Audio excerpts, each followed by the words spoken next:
আসসালামু আলাইকুম দর্শক বন্ধুরা, আপনারা দেখতে পাচ্ছেন আমাদের সামনে বর্তমানে গিয়ারআপ এর স্মার্ট প্লাগ মাল্টিপ্লাগ কানেক্ট করা আছে। তো আজকে আমরা দেখাবো যে স্মার্ট প্লাগটি কি করে আমরা অ্যাপের সাথে কানেক্ট করব।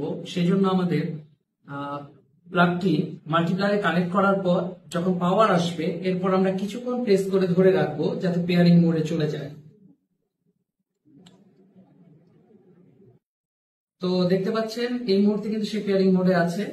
এখন আমরা অ্যাপস এর মাধ্যমে কানেক্ট করে দেখাবো। থেকে ট্রুয়া অ্যাপটি ইনস্টল করে নেবেন, তারপর প্রসেসিং অনুসরণ করতে থাকুন আমরা ভিডিওর মাধ্যমে। আপনারা অবশ্যই অ্যাপসটি ডাউনলোড করার পর রেজিস্ট্রেশন করে নেবেন।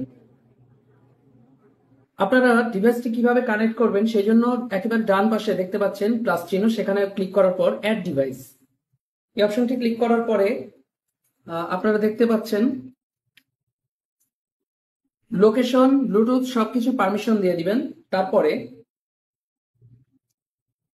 দর্শক দেখতে পাচ্ছেন যে আমাদের স্মার্ট প্লাগটি কিন্তু এখানে চলে এসেছে। আমরা সিলেক্ট করছি, সিলেক্ট করার পর আমরা ওয়াইফাই এর সাথে কানেক্ট করে নিব।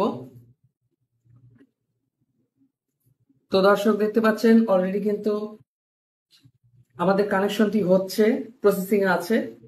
কানেক্ট হয়ে যাওয়ার পর আমরা আপনাকে টোটাল ডিটেলসটি দেখাবো যে আমরা স্মার্ট প্লাগের মাধ্যমে কি কি লোড ব্যবহার করছি এবং কতটুকু ওয়াট কনজাম্পশন সবকিছু আমরা ডিটেলসে দেখতে পারবো।